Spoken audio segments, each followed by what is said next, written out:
Ok, pessoal, continuando agora com a parte 2 da nossa segunda aula, vamos começar introduzindo uma notação, né?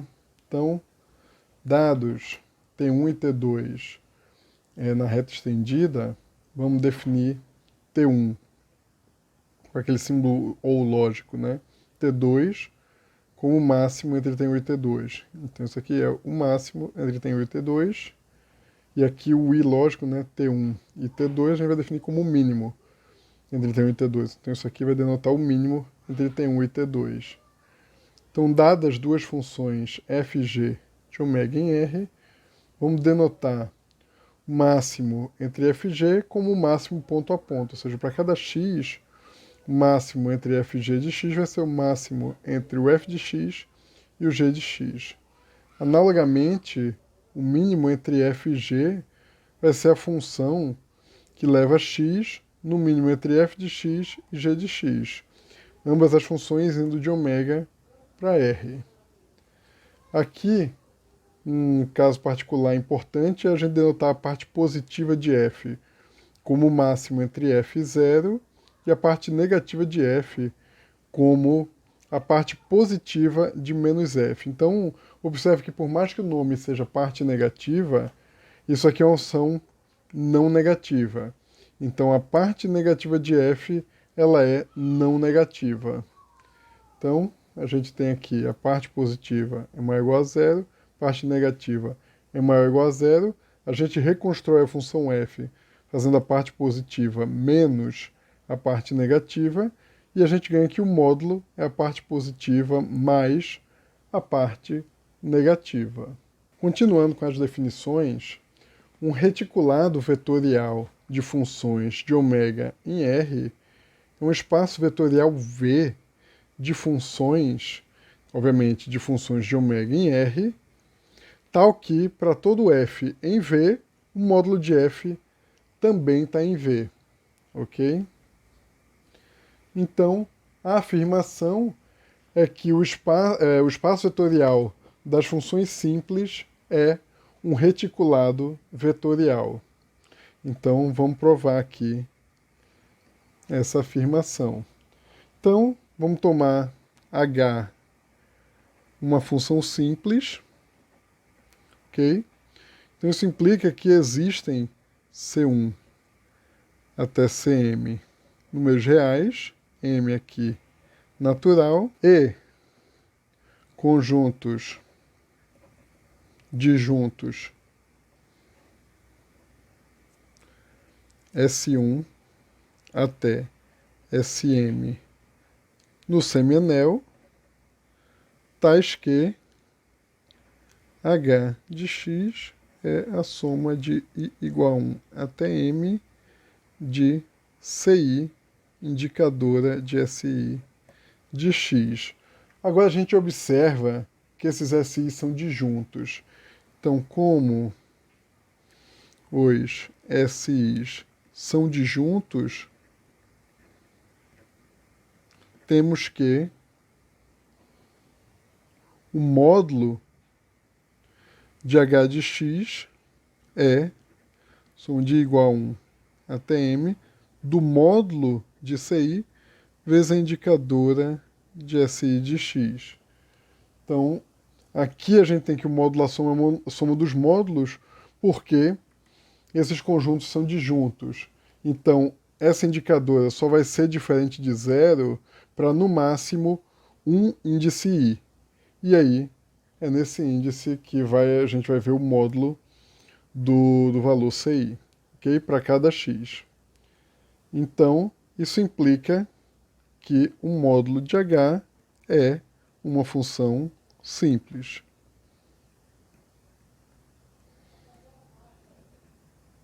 Ou seja, implica que o módulo de h pertence ao espaço das funções simples. Vamos ver agora mais uma proposição. Se V é um reticulado vetorial de funções de ômega em R, então a gente tem que, dadas duas funções em V, o máximo entre elas está em V e o mínimo entre elas está em V. Em particular, a gente tem que a parte positiva delas está em V no reticulado vetorial e a parte negativa também. O em particular é imediato, né? Porque 0 vai estar no reticulado vetorial, porque o reticulado é um espaço vetorial, então o 0 está lá.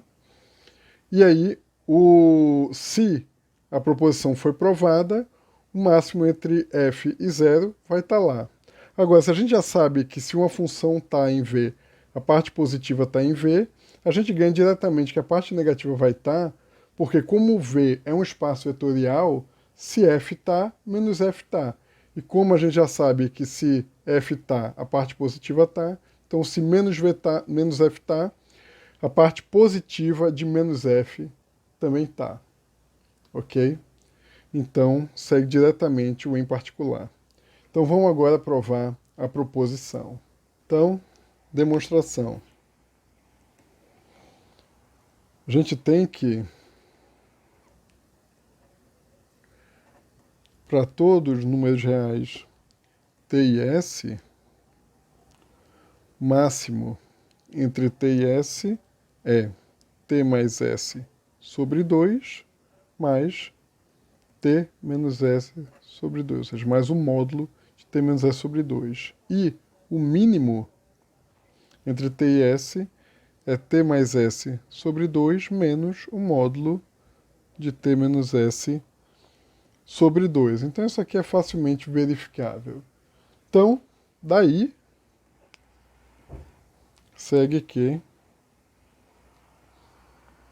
o máximo entre f e g vai ser f mais g sobre 2, mais o módulo de f menos g sobre 2, e o mínimo entre f e g vai ser f mais g sobre 2 menos o módulo de f menos g sobre 2.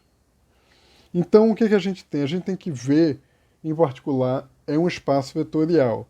Então, se f e g estão em V, f mais g está em V. Ok? E aí, f mais g sobre 2 também está em V justamente por ser espaço vetorial. Analogamente, f e g estando em V, o f menos g está em V. Da mesma forma, f menos g sobre 2 está em V, e como V é reticulado vetorial, o módulo de f menos g sobre 2 está em V. Então agora, esses dois estando em V, a soma está em V, por V ser espaço vetorial. E analogamente aqui, a gente já sabe que f mais g sobre 2 está em V, o módulo de f menos g sobre 2 está em V, então a diferença vai estar em V por ser espaço vetorial. Então, daí,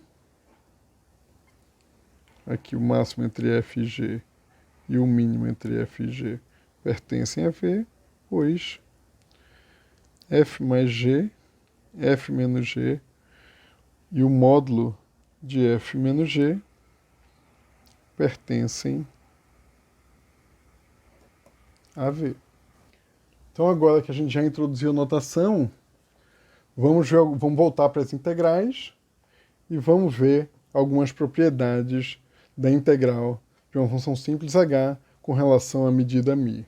Então a primeira propriedade é que se h é uma função simples não negativa, então a integral de h com relação a μ é maior ou igual a zero. Vamos então provar essa propriedade 1. Então, aqui, demonstração. Vamos lá. Se h é simples, isso implica que existe certo m natural de C1 até Cm números reais, S1 até Sm pertencente a S, aqui o semianel, disjuntos, tais que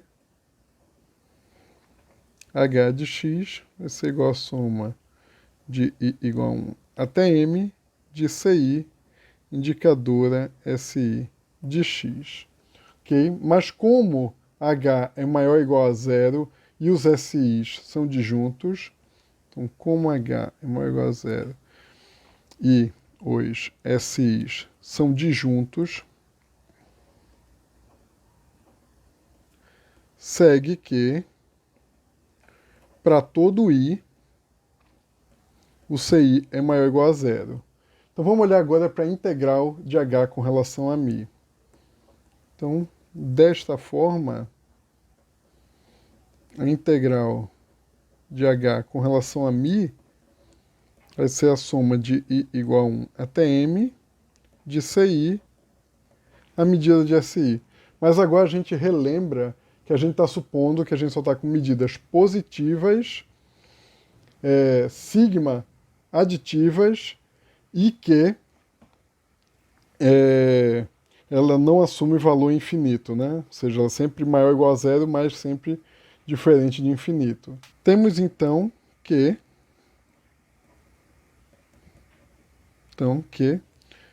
o μ de SI é maior ou igual a zero para tudo I, e CI é maior ou igual a zero, o que implica que a integral de H com relação a μ é maior ou igual a zero. Isso prova a propriedade 1.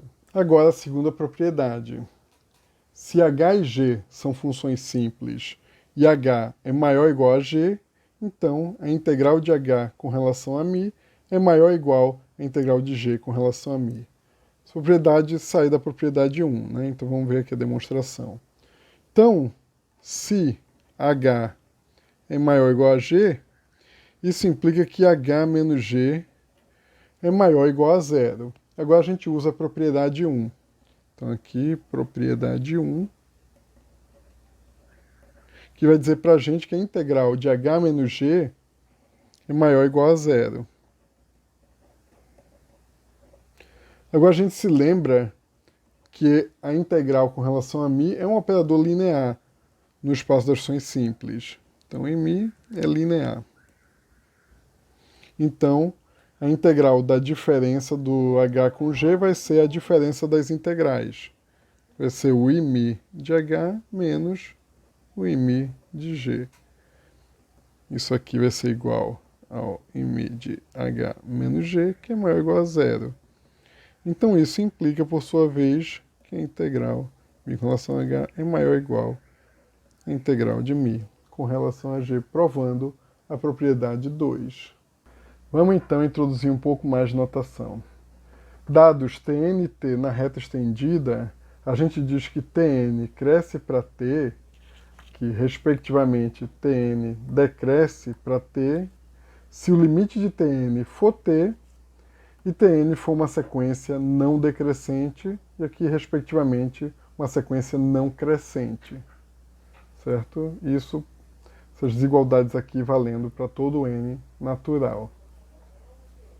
Então, dadas funções fn e f de ômega na reta estendida, a gente diz que fn cresce para f, respectivamente, fn decresce para f, se para todo x em ômega, o fn de x cresce para f de x. E aqui, respectivamente, ela vai decrescer para f, se para todo x em ômega, fn de x decrescer para f de x. Então, já utilizando essa nova notação, a gente tem a seguinte proposição. Se Hn é uma sequência de funções simples que decresce para zero, então a sequência de integrais de Hn com relação a μ decresce para zero. Vamos então provar essa proposição. Então vamos lá, demonstração. Como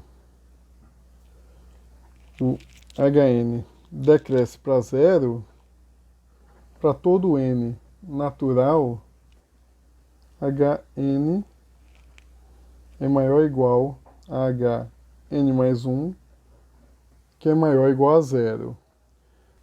Então, pelas propriedades da integral com relação a μ que a gente fez, a gente tem que o Iμ de Hn, aqui pela propriedade 2, vai ser maior ou igual ao Iμ de Hn mais 1. E aqui, pela propriedade 1, dado que hn mais 1 é maior ou igual a zero, essa integral aqui é maior ou igual a zero. Então, a gente tem que essa sequência aqui de integrais e integral de hn com relação a μ vai ser uma sequência monótona não crescente. Então converge. E o limite vai ser maior ou igual a zero. Então, como essa sequência aqui de integrais de hn é monótona e limitada, segue que o limite existe. Com uma sequência de termos não negativos,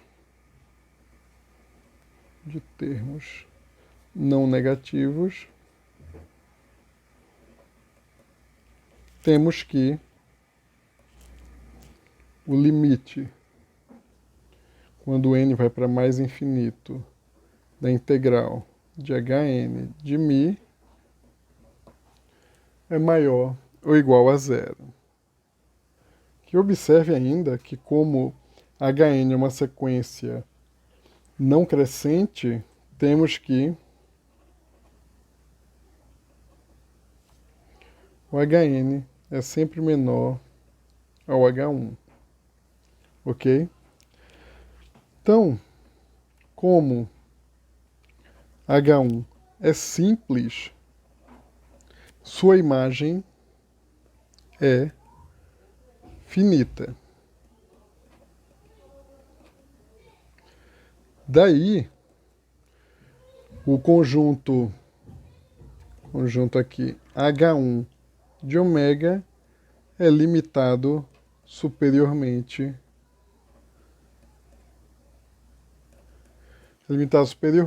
Então, vamos tomar M, um número real, que é uma cota superior para H1 de ômega. Então, tome M, número real, tal que M é cota superior de H1 de ômega. Então para todo x em ômega e para todo n natural, a gente vai ter que o Hn de x vai ser menor ou igual ao H1 de x, que é menor ou igual a m, porque m é cota superior para a imagem de H1. Ok? Então, para todo n natural, vamos escrever o Hn de x como sendo a soma de j igual a 1 até mn de cjn, indicadora de sjn de x, onde mn natural, cjn é real e os sjn pertencem ao semianel e são disjuntos. Ok? Então, agora vamos fixar um epsilon maior do que zero e vamos considerar dois conjuntos. Então, primeiro, o conjunto dos pontos para o qual Hn de x fica entre 0 e epsilon, e segundo, o conjunto dos pontos para os quais o Hn de x é maior ou igual a epsilon. Então, note que, como esses Hn são funções simples, né, a gente escreveu aqui em cima a cara deles, na representação que a gente vai estar usando, a gente tem que esse conjunto aqui, né, essa imagem inversa, nada mais é do que a soma dos SJs, tais que CJ está entre 0 e epsilon. E, analogamente, o Hn maior ou igual a epsilon, a soma dos J's, tais que CJ maior ou igual a epsilon. Ok? Que, obviamente, CJ, dependendo do n, o CJn, SJn aqui. Então, vamos agora estimar a integral de Hn com com relação a μ. Então, daí, a gente tem que 0 menor ou igual integral de Hn com relação a μ, que vai ser a soma j igual a 1 até mn de Cjn μ de Sjn. Então agora a gente vai quebrar essa integral em duas partes.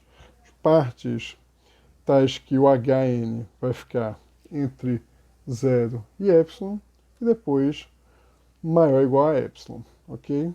Então vamos lá, isso aqui a gente vai quebrar j. Então acho que Cj está entre 0 e epsilon, do Cjn de Sjn, mais a soma dos j's, tais que o Cjn maior ou igual a epsilon. Aqui Cjn μ de Sjn. Observe que a gente não precisa se preocupar com Cn igual a 0, porque já dá 0, então não contribui em nada para o valor da integral. Então, agora a gente observa que o Cjn para esses índices j são menores do que epsilon. Então isso aqui é menor ou igual, soma de j, então aqui 0 menor, que é Cjn menor do que epsilon, aqui de epsilon vezes a medida do Sjn. Aqui, mais, agora a gente se lembra que todas essas funções são majoradas pelo m maiúsculo, que é uma cota superior para H1, e H1 é cota superior para todas as demais funções. Então isso aqui vai ser, quer dizer que os Cjn são sempre menores ou iguais a m maiúsculo. Então isso aqui vai ser menor ou igual a m maiúsculo, soma de j, então acho que o Cjn maior ou igual a epsilon, aqui do μ Sjn. Então agora a gente usa a aditividade finita e essa identidade aqui em cima, essas identidades, para concluir que isso aqui vai ser epsilon vezes a medida do conjunto Hn tá entre 0 e epsilon, mais m vezes a medida de Hn ser maior ou igual a epsilon. Daí, a gente ganha que 0 é menor ou igual a integral de Hn com relação a μ, que é menor ou igual a epsilon. μ desse conjunto aqui, do Hn está entre 0 e epsilon, mais m vezes μ do Hn ser maior ou igual a epsilon, ok? Agora, como a gente tem que esse conjunto aqui 0 menor do que Hn, menor do que epsilon, está contido no Hn maior do que 0, temos que o μ, né, a medida μ desse conjunto aqui, é menor ou igual ao μ do Hn maior do que 0. Além disso,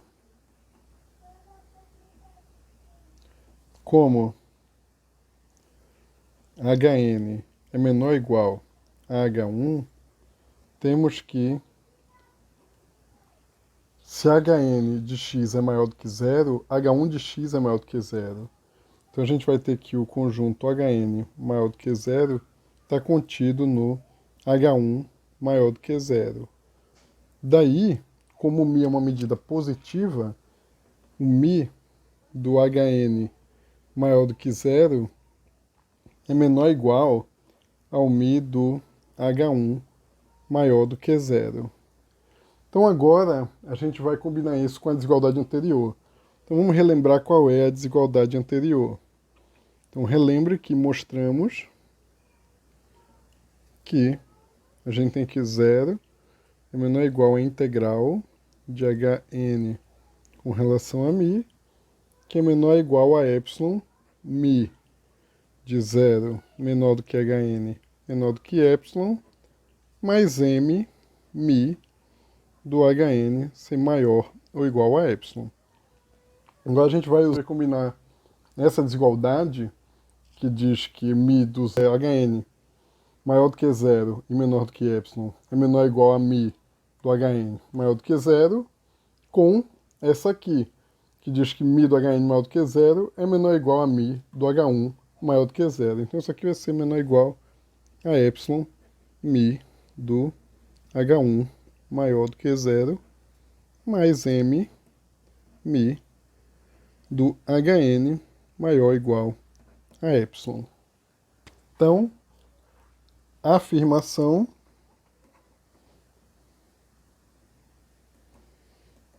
para todo epsilon maior do que zero, o Hn maior do que epsilon decresce para o vazio.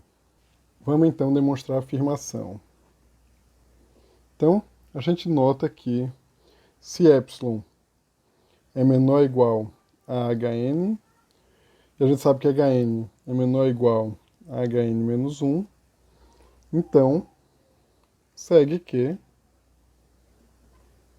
esse conjunto aqui, epsilon menor ou igual a Hn, está contido no epsilon menor ou igual a Hn menos 1. Então isso mostra que essa sequência de conjuntos é uma sequência decrescente. Então, isto mostra que a sequência de conjuntos aqui, Hn maior ou igual a epsilon, é decrescente.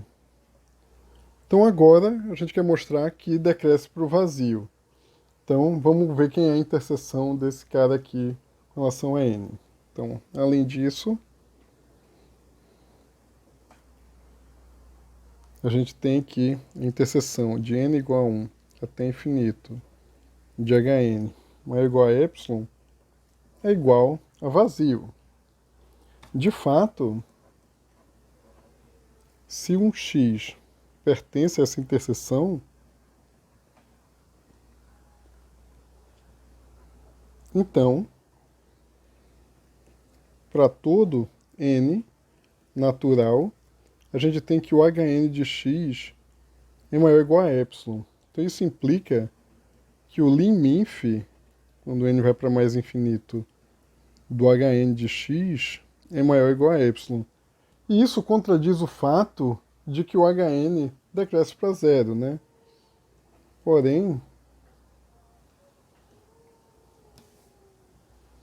o Hn decresce para zero, o que implica que o limite, quando n vai para mais infinito, do Hn de x é zero.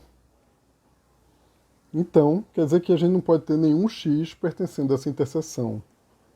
Logo, de fato, a interseção é vazia.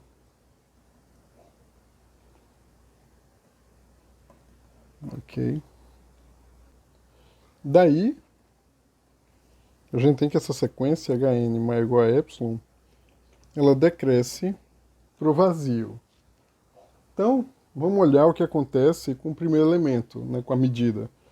Porque a gente sabe que se a medida do primeiro elemento for finita, não precisa ser necessariamente do primeiro. Basta que em algum elemento de uma sequência decrescente, para algum índice n0, o μ desse an0 seja finito. Mas vamos olhar aqui que, no caso, o primeiro elemento aqui funciona. Então, lembrando que a gente está supondo que as medidas são positivas e sigma aditivas.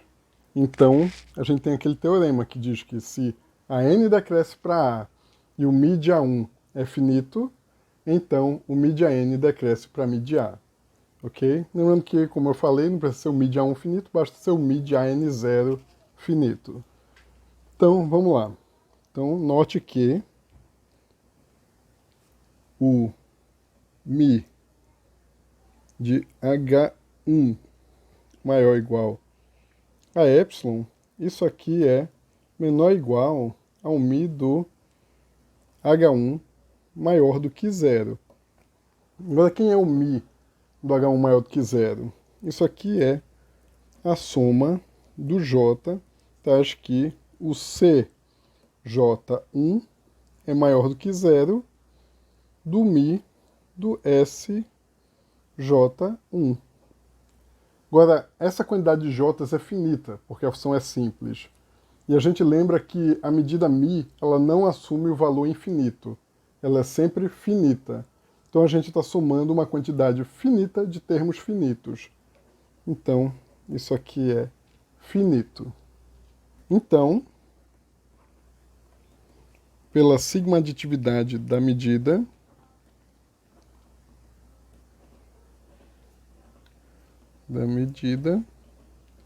temos que o μ do H1, do Hn maior ou igual a ε, isso aqui converge para zero quando n vai para mais infinito. Logo, a gente conclui que zero é menor ou igual ao limite, quando n vai para mais infinito, da integral de Hn com relação a μ. Aí isso aqui vai ser menor ou igual a ε vezes μ do H1 maior do que zero, mais m vezes o limite, quando n vai para mais infinito, de μ de Hn maior ou igual a ε. Então esse aqui foi o que a gente acabou de mostrar que tende a zero. Então isso aqui vai ser igual a ε μ de H de 1 maior do que zero. Agora observe que a gente mostrou que o μ de H de 1 maior do que zero é finito. Então, daí, para todo ε maior do que zero, a gente tem que zero é menor ou igual ao limite, quando n vai para mais infinito, da integral de H de n com relação a μ. Isso aqui é menor ou igual a ε μ de H de 1 maior do que zero. Esse cara aqui é finito, ε é arbitrário, então como μ de H de 1 maior do que zero é finito e ε é arbitrário, segue que o limite, quando n vai para mais infinito, da integral de H de n com relação a μ é zero. Daí a gente tem o seguinte corolário.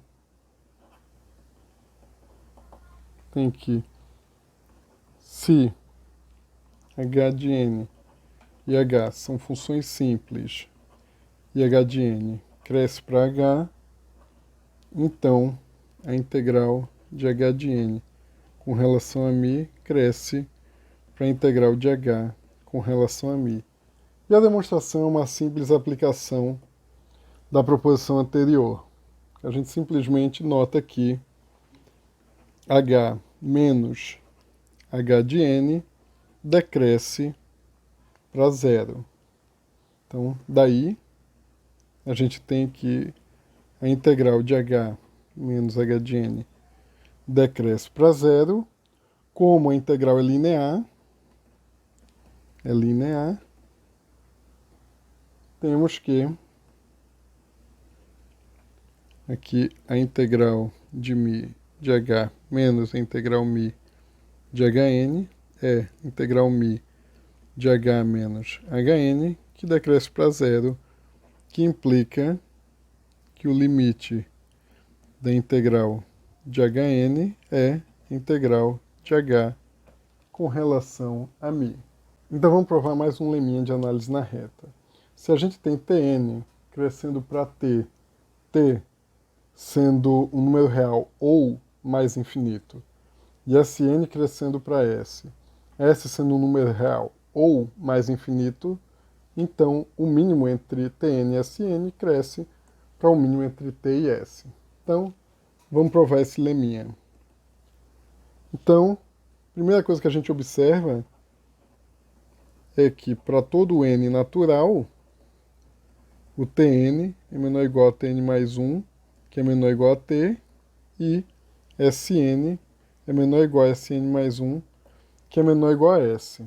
Daí, a gente ganha que o mínimo entre Tn e Sn é menor ou igual ao mínimo entre Tn mais 1 e Sn mais 1, que é menor ou igual ao mínimo entre T e S. Então, isso implica que o mínimo entre Tn e Sn é não decrescente. Além disso, isso implica que o limite, quando n vai para infinito, do mínimo entre Tn e Sn, ou existe ou é mais infinito. Daí, o limite, quando n vai para mais infinito, do mínimo entre Tn e Sn, existe ou é igual a mais infinito. Daí, segue que o limite, quando n vai para mais infinito, do mínimo entre Tn e Sn é menor ou igual ao mínimo entre T e S. Então, agora a gente quer mostrar a outra desigualdade para concluir que vale a igualdade entre esse limite e o mínimo entre T e S. Então, tome um R menor do que o mínimo entre T e S. Então, o R é menor do que T e R é menor do que S.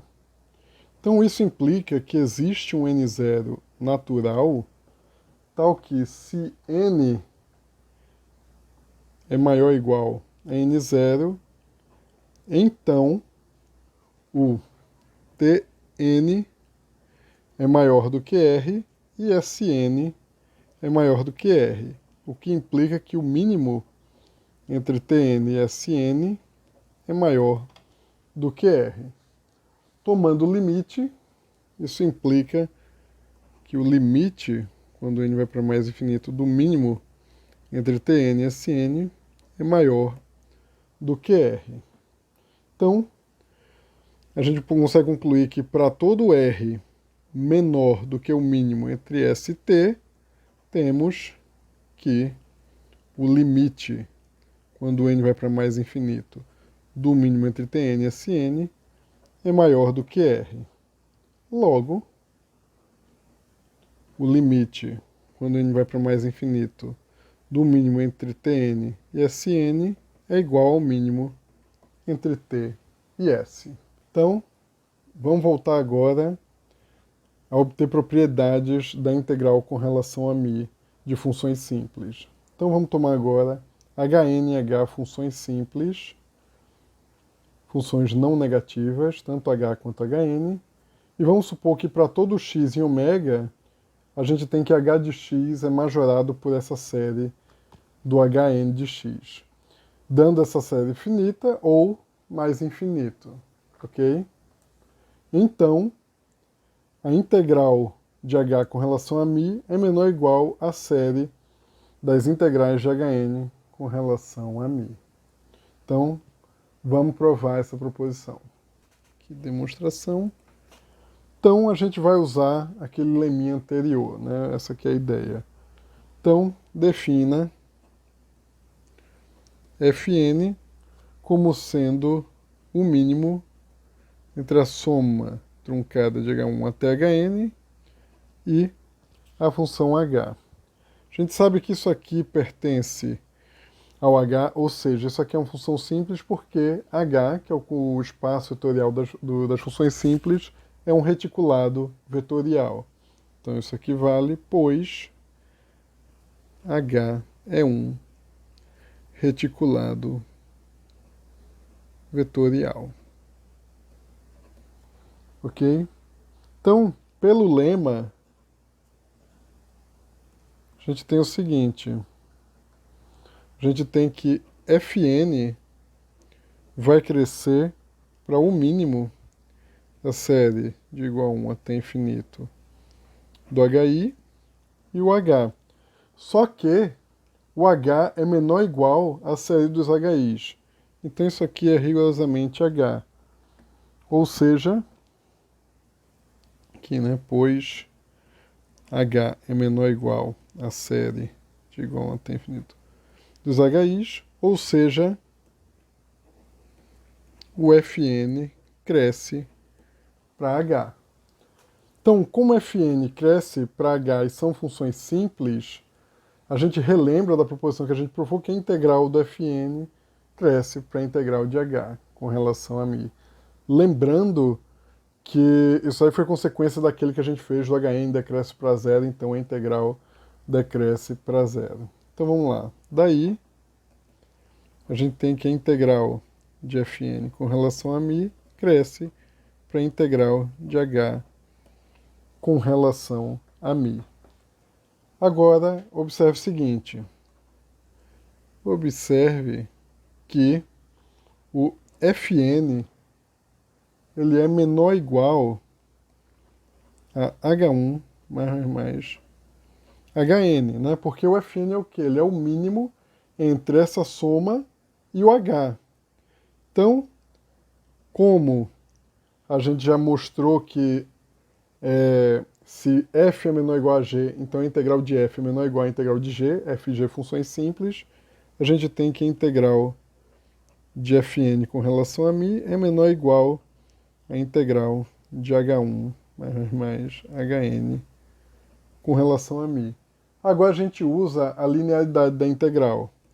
Então isso implica que a integral de fn com relação a μ é menor ou igual à soma de i igual a 1 até n da integral de hi com relação a μ.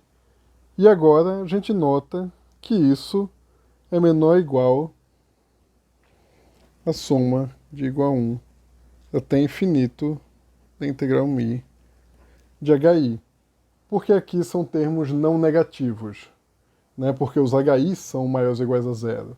Então a gente consegue majorar isso por essa série. Então a gente tem que a integral de fn com relação a μ é ser menor ou igual à série de igual a 1 até infinito da integral de hi com relação a μ. E agora a gente se lembra que essa integral de fn com relação a μ, ela converge para a integral de h com relação a μ. Então, isso implica que o limite, quando n vai para o mais infinito, da integral de fn com relação a μ é menor ou igual a essa série,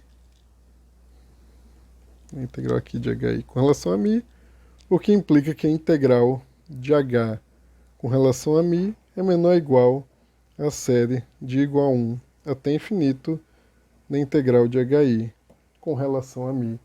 E isso prova essa proposição. Agora que a gente já viu várias propriedades da integral de uma função simples com relação à medida μ, nós vamos estender essa noção de integral para a integral de qualquer função não negativa. E aí a gente vai basicamente definir a integral superior. É a integral superior de Lebesgue, ou seja, ela é uma generalização da integral superior de Riemann. Então vamos dar uma olhada. Então, primeiramente, dada uma sequência de funções fn de ômega no intervalo fechado em zero, fechado em mais infinito, a gente tem que essa função fn dada pela série das fn's, que vai de ômega até o intervalo fechado em zero, fechado em mais infinito, ela está bem definida, porque para todo x isso aqui é uma série de termos não negativos. Então, essa série ou ela converge ou vale mais infinito. Então, está sendo bem definida e não depende da ordem em que a soma é realizada. Ok? E o valor cai nesse intervalo, fechado em zero, fechado em mais infinito. Então, dada uma função f de ômega em R arbitrária, que a gente vai dar a definição da integral superior, a gente define a integral superior de f como sendo esse número aqui, vai ser o ínfimo das somas das integrais de funções simples com relação a μ, para qualquer h função simples não negativa, tal que a soma, a série completa das funções simples, de 1 até infinito de hn, isso aqui fica maior ou igual a f, ou seja, ela majora f. Então, um exercício interessante é observar que se essa soma fosse finita, isso iria coincidir com a integral superior de Riemann, ok? Pensando, obviamente, no caso particular do semianel dos intervalos limitados. Então a gente estaria considerando aí uma partição de Riemann, e aí estaria, no final das contas, chegando numa integral superior de Riemann, né? Então, como a gente está majorando por uma série aqui, né, uma soma infinita de funções simples, isso generaliza a integral superior de Riemann. Isso aí tomando como o caso particular em que a gente está considerando o semianel dos intervalos limitados. Obviamente, isso aqui generaliza numa ordem muito maior quando a gente está considerando a integral com relação a uma medida arbitrária. Na definição da integral superior, se a gente não conseguir uma sequência de funções simples Hn que majoram a função f, ou seja, que a série dá uma majorada na f, então a gente vai definir a integral superior da f como o ínfimo do vazio, né? Então a coisa está consistente com essa definição, que é mais infinito, obrigatoriamente. E com relação à integral superior, a gente tem uma compatibilidade da integral superior com a integral de funções simples, que diz o seguinte: se a gente tiver h uma função simples não negativa, então a integral superior da função simples é a própria integral da função simples com relação à medida μ. Então vamos provar essa proposição agora. Que demonstração. Vamos tomar h, função simples, e Hn, uma sequência de funções simples, Hn maior ou igual a zero, tais que, obviamente aqui h maior ou igual a zero, e que essa série das Hns majoram o h. Então, n igual a 1 até infinito do Hn cobre o h. Então, pela proposição que a gente provou de sigma subaditividade da integral de funções simples, a gente ganha aqui o seguinte. Então, pela sigma subaditividade d e μ, certo? Da integral e μ, temos que a integral de h com relação a μ é menor ou igual a série de n igual a 1 até infinito do Iμ de Hn. Então, o que isso está dizendo para a gente? Está dizendo que isso aqui é menor ou igual a integral superior de h, porque isso vale para qualquer sequência de funções simples que majore h. Então, quer dizer que a integral de h com relação a μ é menor ou igual ao ínfimo de todas essas séries. E o ínfimo é justamente a integral superior. Então agora a gente tem que mostrar a outra desigualdade. Mas a outra desigualdade é mais fácil ainda, porque basta a gente tomar h1 como sendo h e hn como sendo zero se n é maior ou igual a 2. Então, a gente tem que a soma de n igual a 1 até infinito de Hn é maior ou igual a h, né, porque na realidade é igual, e a soma de n igual a 1 até infinito da integral Hn com relação a μ, isso aqui dá rigorosamente a integral de h com relação a μ. Então, como a integral superior é um ínfimo dessas somas, a gente ganha que a integral superior de h é menor ou igual à integral de h com relação a μ. Isso prova a outra desigualdade, o que implica que a integral superior de h com relação a μ é igual à integral de h com relação a μ. Então isso prova a proposição. Bem, uma convenção que se utiliza na teoria da medida de integração é que sempre a gente adota que 0 vezes infinito dá zero. Essa convenção é para garantir que as fórmulas fechem mesmo quando o resultado é mais infinito, ok? Então, vamos fazer uma proposição aí de uma propriedade da integral superior.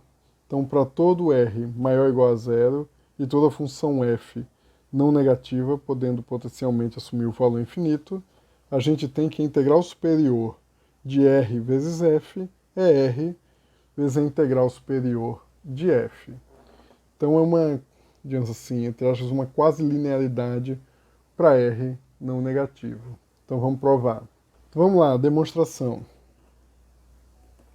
Bem, se R for igual a zero, a gente tem que a integral superior de 0 vezes f é a integral superior de zero, que pela proposição anterior que a gente fez, a integral superior é igual à integral de função simples, e zero é uma função simples, segue que isso aqui vai ser a integral da função simples identicamente nula, que dá zero.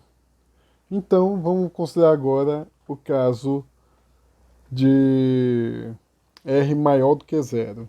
Então, se R for maior do que zero, a gente tem que o h é função simples se e somente se o R vezes h é função simples, porque a gente sabe que o espaço das funções simples é um espaço vetorial.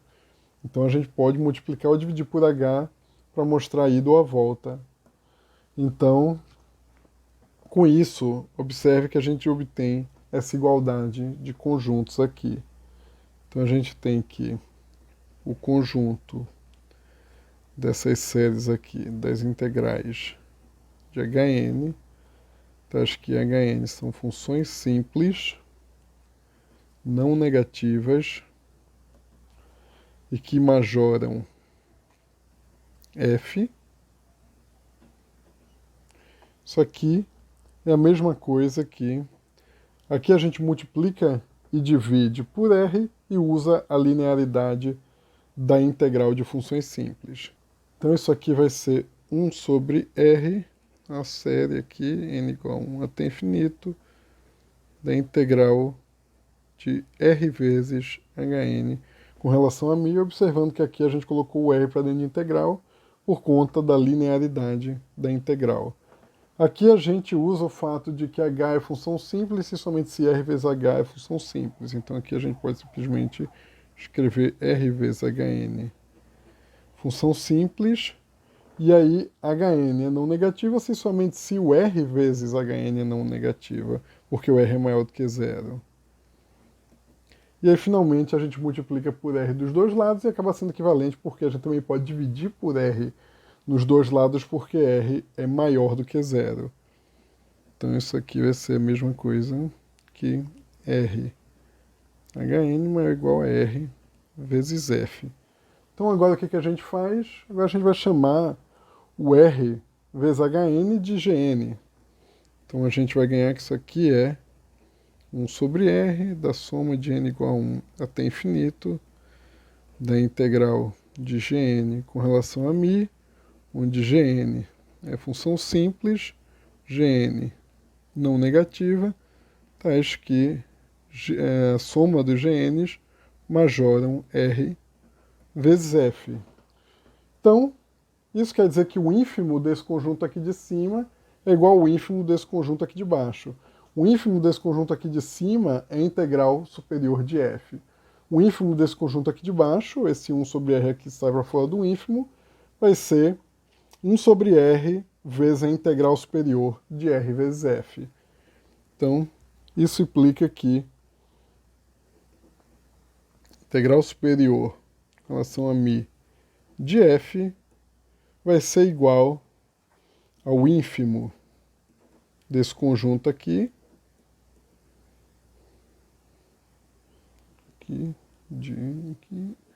integral Hn com relação a μ, Hn função simples, Hn não negativa, tais que a soma dos Hns majoram f. Isso aqui é igual a 1 sobre r vezes o ínfimo de igual a 1 até infinito da integral de Gn, onde Gn é função simples, não negativa, e a soma delas está infinito, majoram R vezes F. Então isso aqui dá rigorosamente 1 sobre R vezes a integral superior com relação a μ de R vezes F. Ou seja, a gente ganhou que a integral superior de μ de F é 1 sobre R, a integral superior de μ de R vezes F. Multiplicando por R dos dois lados, a gente ganha que a integral superior de RF igual a R, a integral superior de F com relação a μ. E isso prova a proposição. Outra propriedade importantíssima da integral superior é a sigma subaditividade. Então, vamos lá. Suponha que a gente tem Fn e F funções de ômega no intervalo fechado em zero e fechado em mais infinito, e que a série dos Fn de x majoram f de x, com essa série podendo eventualmente dar mais infinito. Isso para todo x em ômega. Então, a integral superior de f é menor ou igual à série das integrais superiores do Fn. Em particular, como isso aqui é menor ou igual, a gente pode tomar Fn igual a essa série para concluir que a integral superior da série dos Fn's é menor ou igual à série das integrais superiores. Então vamos provar agora essa proposição. Então vamos lá. Demonstração. Se a soma das integrais superiores der infinito, ok, não tem nada para a gente provar, já vale a desigualdade trivialmente. Então vamos supor que a soma dá finita. Então suponha que essa série aqui, n igual a 1 até infinito, das integrais superiores de Fn dá um resultado finito. Agora vamos fixar também um epsilon maior do que zero arbitrário. Então, para cada n natural, a gente vai encontrar sequências HNJ de funções simples, não negativas, tais que a soma dessas HNJs majoram Fn e, pela definição da integral superior como um ínfimo, a soma das integrais dessas HNJs são menores do que a integral superior de Fn mais um epsilon sobre 2 elevado a n. Ou seja, para cada epsilon maior do que zero, a gente encontra essa sequência tal que a soma dos HNs majora Fn e a soma das integrais desses caras são menores do que a integral superior de Fn mais o epsilon sobre 2 elevado a n. Daí, para todo x em ômega, se a gente somar os Fn's, a gente ganha que a soma dos Fn's de x vai ser menor ou igual à soma em n, n igual a 1 até infinito, da soma em j, j igual a 1 até infinito, do HNJ de x. Isso aqui é basicamente uma soma, a gente pode botar no n ao quadrado de HNJ de x.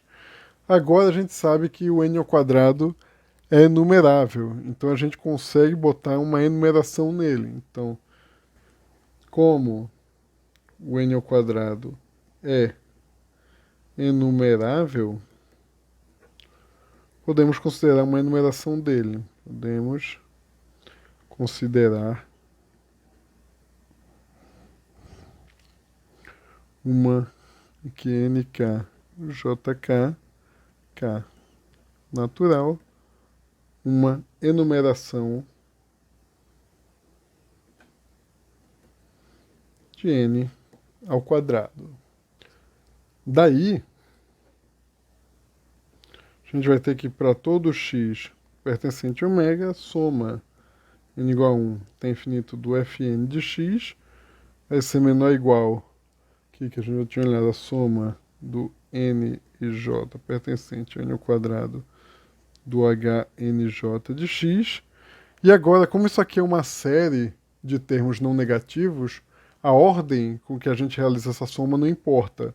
Então isso aqui vai ser a mesma coisa que a soma de k igual a 1 até infinito de hnk jk de x. Esses h's, nk, jk aqui sendo funções simples. Então, a gente usa agora a definição da integral superior. Então, como ínfimo, né? Isso aqui está majorando a série dos fn's. Então, pela definição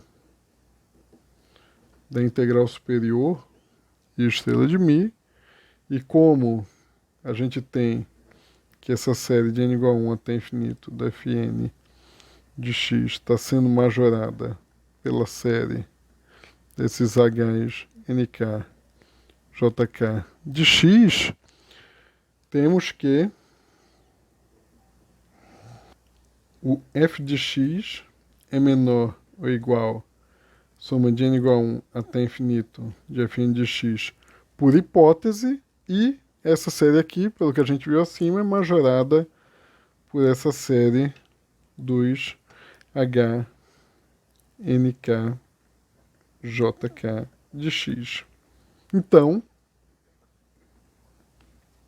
a integral superior de f é menor ou igual à soma de k igual a 1 até infinito das integrais dos h, nk, jk. Relembrando, isso é pela própria definição da integral superior, porque a gente ganhou uma majoração de f por uma série de funções simples. E a integral superior é o ínfimo das séries dessas integrais quando você tem majorações desse tipo. Então, a gente ganha aqui a integral superior de f menor ou igual a essa série das integrais do h, nk, jk. Agora a gente relembra lá no início que a gente tinha majorado cada uma dessas integrais pela integral superior de fn. Mas primeiro vamos botar na ordem certa, né, para a gente conseguir usar aquilo que a gente fez anteriormente. Então a gente se lembra novamente que essas integrais aqui são não negativas, então a ordem não importa.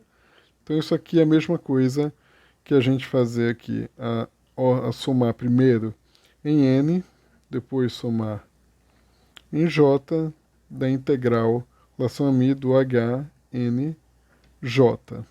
Agora a gente usa aquela cota que a gente tinha dito que essa integral do HNJ era menor do que a soma, né? Tipo, a soma em j dessas integrais do HNJ eram menores do que a integral superior de fn mais epsilon sobre 2 elevado a n. Então isso aqui é menor ou igual, de n igual a 1 até infinito, da integral superior em relação a μ de fn mais epsilon sobre 2 elevado a n. E agora a gente se lembra que a série do 1 sobre 2 elevado a n vale 1. Então isso aqui é série de n igual a 1 até infinito da integral superior de fn com relação a μ mais epsilon. Assim, a gente obteve que a integral superior de f é menor ou igual a série de n igual a 1 até infinito da integral superior de fn mais epsilon. Porém, como o epsilon é arbitrário, que como epsilon maior do que zero é arbitrário, segue que a integral superior de f é menor ou igual a soma de n igual a 1 até infinito da integral superior de fn. E isso prova a proposição e, portanto, a sigma subaditividade da integral superior. Então, o corolário imediato da sigma subjetividade da integral superior é o seguinte: se a gente tem f1 e f2 funções não negativas, podendo potencialmente assumir o valor infinito, então a integral superior de f1 mais f2 é menor ou igual à integral superior de f1 mais a integral superior de f2. Isso daí, a demonstração é bem simples, vamos fazer aqui, é simplesmente a gente considerar a proposição anterior tomando fn igual a 0 se n maior ou igual a 3. Então, considere fn igual a 0 se n é maior ou igual a 3. Daí, a gente vai ter que a integral superior de f1 mais f2 é rigorosamente a integral superior da série aqui, n igual a 1 até infinito, do fn, porque para n maior ou igual a 3, fn é 0. Usando a sigma subjetividade, a gente vai ganhar que isso aqui é menor ou igual a série de n igual a 1 até infinito da integral superior do fn, que vai dar a integral do f1 mais a integral superior do f2, pois a gente sabe que a integral superior de fn é igual a 0 se n é maior ou igual a 3, pois a integral superior de 0 é igual à integral de 0, porque 0 é função simples, né? O espaço da função simples é um espaço vetorial, que dá 0. Então isso prova o corolário. Então, o último corolário, se a gente tomar f maior ou igual a 0 e menor ou igual a g, então a integral superior de f é menor ou igual à integral superior de g.